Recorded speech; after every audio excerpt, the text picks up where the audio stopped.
بسم اللہ الرحمن الرحیم ایاک نعبد و ایاک نستعین۔ میں آج اپنے ان سارے پاکستانیوں کا شکریہ ادا کرنا چاہتا ہوں کہ جو آج سڑکوں پہ نکلے، جنہوں نے مظاہرے کیے، پروٹیسٹ کیا، ایک الیکشن کمشنر کے ایک جانبدار فیصلے، ایک سازش کا حصہ بن کے، ایک مافیا کا حصہ بن کے اس نے جو فیصلہ کیا آج، اور جس کی وجہ سے میری قوم سڑکوں پہ نکلی، میں سب کا شکریہ ادا کرنا چاہتا ہوں۔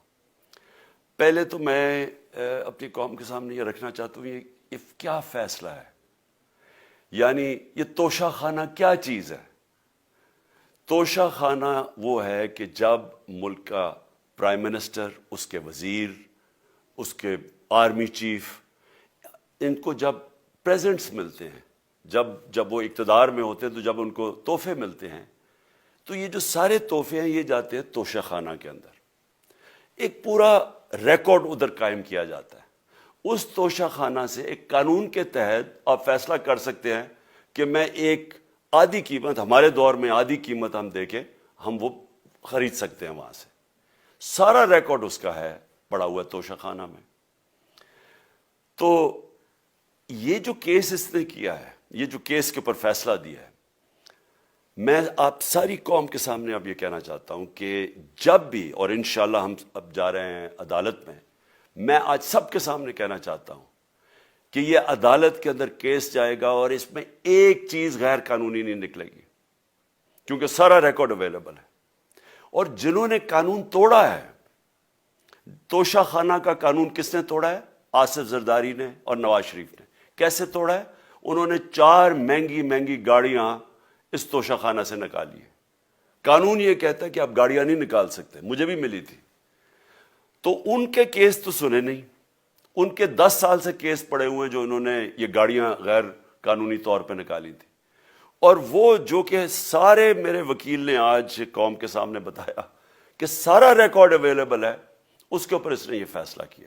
تو پہلے تو ہم جائیں گے انشاءاللہ عدالت میں، لیکن میں اس الیکشن کمشنر کے اوپر اپنی قوم کے سامنے اس کا ذرا اصلیت رکھنا چاہتا ہوں۔ یہ وہ آدمی ہے جو پچھلے 2.5 سال سے ہمارے خلاف فیصلے دے رہا ہے۔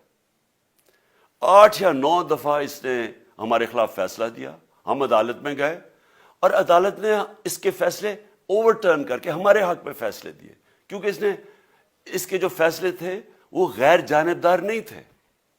ہم ای وی ایم مشینز کے اوپر کوشش کرتے رہے کہ اس ملک میں صاف اور شفاف الیکشن ہو، 2 سال کوشش کرتے رہے۔ اس الیکشن کمیشن نے پیپلز پارٹی اور نون لیگ کے ساتھ مل کے وہ نہیں ہونے دیا۔ ہم نے عدالت میں گئے کہ جو سینٹ کے اندر پیسہ چلتا ہے، سینٹ کے الیکشنز کے اندر، کہ وہ ووٹ ویریفائبل ہونی چاہیے، یعنی لوگوں کو پتہ ہونا چاہیے کہ آپ کے ایم پی کدھر ووٹ ڈال رہے ہیں۔ ہم سپریم کورٹ میں گئے، سپریم کورٹ میں اجازت دے دی کہ ووٹ ویریفائبل ہونی چاہیے، اس نے روک دی۔ اس کے بعد یوسف رضا گیلانی کا بیٹا پیسے دیتے ہوئے پکڑا گیا ووٹ خریدتے ہوئے، اس نے کوئی ایکشن نہیں لیا۔ یہ اس نے جب ہمارا یہ ابھی جو آڈیو لیکس ہوئی ہے، اس کے اندر کیا چیز آئی ہے سامنے؟ آڈیو لیکس میں یہ سامنے آئی کہ نون لیگ کے ساتھ بیٹھ کے یہ فیصلے کر رہا تھا کہ کون سے حلقے ہمارے کمزور ہیں اور کدھر پی ڈی ایم کی ووٹ جو تھی ہمارے حلقوں سے دگنی تھی۔ اس نے ان کے ساتھ بیٹھ کے فیصلے کیے۔ یہ جو ابھی حال ہی میں الیکشن ہوئے ہیں، اسی الیکشن کمیشن نے، اس نے پہلے بھی جب پنجاب کے بائی الیکشن ہوئے تب بھی پوری الیکشن کمیشن کی مشینری نے ان کی مدد کی، اور اس کے گورنمنٹ بھی پنجاب میں انہی کی تھی، گورنمنٹ کی مشینری نے بھی پوری مدد کی۔ اس کے باوجود دونوں دفعہ یہ الیکشن ہار گئے، اور الیکشن اس لیے ہارے کہ پاکستان کی قوم ان کو ریجیکٹ کر بیٹھی ہے، اور اللہ کا شکر ادا کرتا ہوں ہمارے ساتھ کھڑی ہے۔ جب ہماری گورنمنٹ گئی تب سے یہ مافیا کوشش کر رہا ہے کہ تحریک انصاف کو ختم کرنے کی۔ پہلے تو انہوں نے گورنمنٹ گرائی بیرونی سازش، پھر انہوں نے کروڑ روپیہ خرچ کیا، 20 یا 25 کروڑ روپے کی ووٹیں خریدی، لوگوں کو لوٹا بنایا، ہماری گورنمنٹ گرائی۔ اس کے بعد جب ہم نے مظاہرہ کیا، پرامن مظاہرہ، آئین اور قانون میں رہتے ہوئے، ہمیں آئین اجازت دیتا ہے پرامن احتجاج کرنے کی، ہم نے پرامن احتجاج کرنا تھا۔ انہوں نے جس طرح ایک بیرونی جو آج بھی وہ سائفر اویلیبل ہے جس میں واضح ہے کہ ان کو باہر سے مل کے انہوں نے ایک گورنمنٹ گرائی تھی. سب کو پتہ ہے سندھ ہاؤس میں 20-25 کروڑ روپیہ چلا اور گورنمنٹ انہوں نے گرائی. اس کے اوپر مظاہرہ ہم نے کیا 25 مئی کو. انہوں نے جس طرح کا ظلم و تشدد کیا ہمارے اوپر پاکستان کی تاریخ میں ایسے کبھی نہیں ہوا. عورتوں بچوں کے اوپر دیکھ رہے ہیں فیملیز, انہوں نے شیلنگ کی, گھروں میں گھس گئے رات میں, جو پنجاب پولیس کو انہوں نے استعمال کیا, اور انہوں نے سمجھا کہ پارٹی کراش ہو جائے گی. پھر بھی نہیں ہوئی. پنجاب کے بائی الیکشن ہار گئے. پھر انہوں نے میرے اوپر کیسز کرنے شروع کر دیے. کبھی عدالت میں ایک کیس ہوتا, کوئی 24 FIR ہے میرے اوپر. دہشت گردی کا میرے پہ کیس کر دیا. کیا کیس تھا؟ ساری دنیا میں رپورٹ ہوا وہ کیس.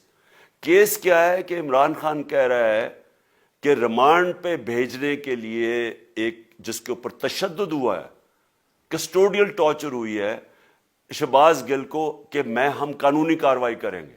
اس کے اوپر دہشت گردی کا کیس کر دیا. تو پوری کوشش کرتے رہے نہ کسی طرح اس کو, کیونکہ میچ میں تو آپ کھیل نہیں سکتے تھے, تو عمران خان کو میچ سے نکال دو باہر. یہ شروع سے ان کی کوشش تھی. پتہ ان کو چل گیا کہ عوام آ گئی ہے کھڑی ہو ہمارے ساتھ. بڑے میں جلسے ہوئے ہیں, کبھی اتنے بڑے جلسے ہوئے ہی نہیں پاکستان میں.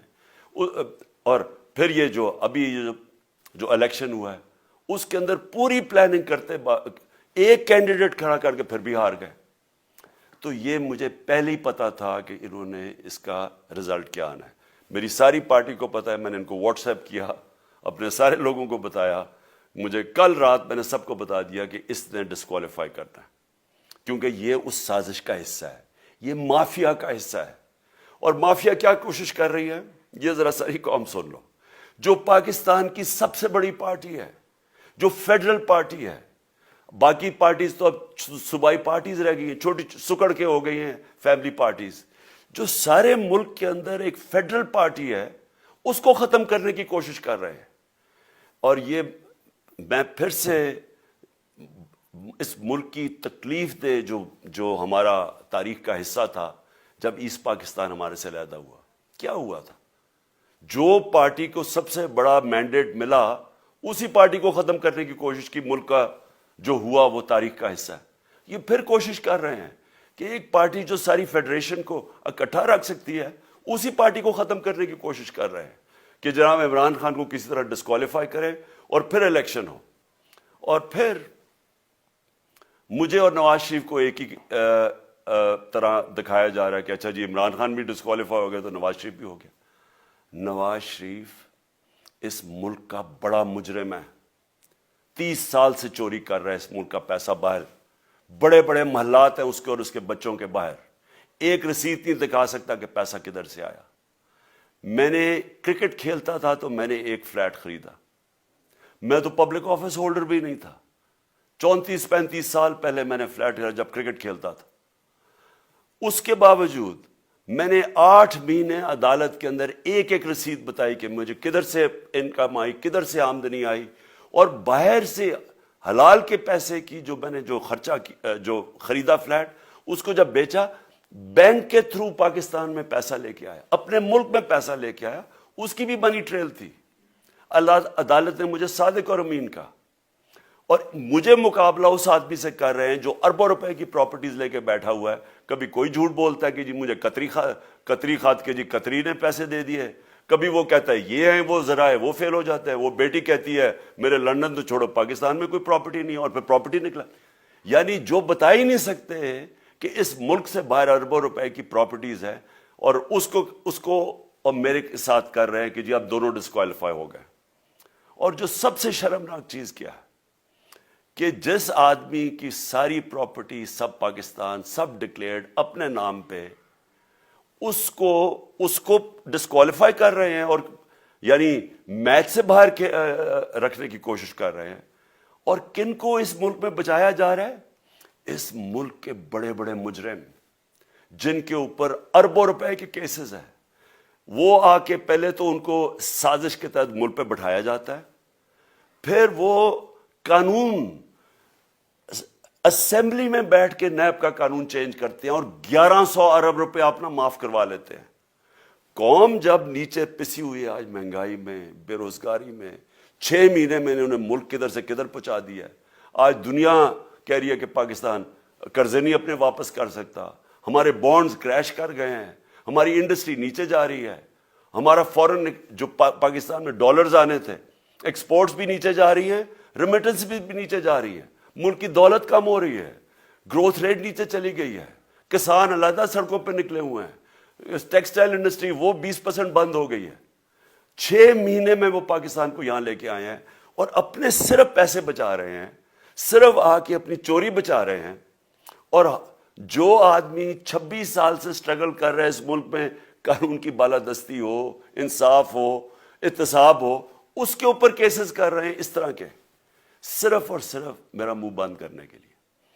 میں آج اپنی ساری قوم کے سامنے یہ آپ سب کے سامنے یہ وعدہ کرتا ہوں کہ میری جتنی بھی زندگی ہے وہ ان چوروں کا مقابلہ کرنے کے لیے. میں اس کو سیاست نہیں سمجھتا، میں اس کو جہاد سمجھتا ہوں. یہ جو مافیا بیٹھا ہوا ہے جس کا یہ حصہ ہے یہ الیکشن کمشنر، میں جب تک زندہ ہوں میں ان کا مقابلہ کروں گا. میں اپنے سارے آج جو پروٹیسٹرز بیٹھے ہیں، میں آپ سب کو آج پہلے تو شکریہ ادا کرتا ہوں. اب میں کہتا ہوں کہ اب آپ پروٹیسٹ ختم کر دیں. آج آپ پروٹیسٹ اب ختم کر دیں، کیونکہ لوگ اس وقت مشکل میں ہیں اور میں نہیں چاہتا کہ میری قوم مشکل میں ہو. لیکن آپ سب تیاری کریں. میں نے کہا تھا مہینے کے اینڈ میں لانگ مارچ کروں گا، اور میں پوری طرح انشاءاللہ اس ملک کی تاریخ کی یہ سب سے بڑا پروٹیسٹ ہوگا. اور یہ صرف لانگ مارچ پہ ختم نہیں ہوگا، یہ میری حقیقی آزادی کی تحریک چلتی رہے گی جب تک اس ملک کے اندر قانون کی بالادستی قائم نہیں ہوگی. اس طرح کے چور، اس طرح کے ڈاکو، اس طرح کے مافیا، اس طرح کا یہ کرپٹ الیکشن کمشنر جب تک یہ بیٹھے ہیں میری یہ تحریک چلے گی. اور میں اپنی ساری قوم کو آج کہہ رہا ہوں کہ یہ ملک ایک فیصلہ کن موڑ پہ ہے. اگر ہم جو اللہ کا حکم ہے کہ ظلم اور ناانصافی کے سامنے کھڑے ہو، جہاد کرو، اللہ کا حکم ہے امر بالمعروف، اچھائی کے ساتھ کھڑے ہو اور اس طرح کے چوروں کے خلاف کھڑے ہو، جب تک ہم قوم اس فیصلہ کن وقت پہ اب جدوجہد کرنے کے لیے تیاری نہیں کریں گے، ہم ان چوروں سے اپنی جان نہیں چھڑا سکیں گے. جہاد اللہ نے ہمارے پہ فرض اس لیے کیا ہے کہ جب ہم ظلم کا مقابلہ کرتے ہیں اپنی بہتری کرتے ہیں، ظلم کم ہو جاتا ہے. جب ہم اس طرح کی ناانصافی اور ظلم کے سامنے سر جھکاتے ہیں ہماری معاشرہ تباہ ہو جاتا ہے.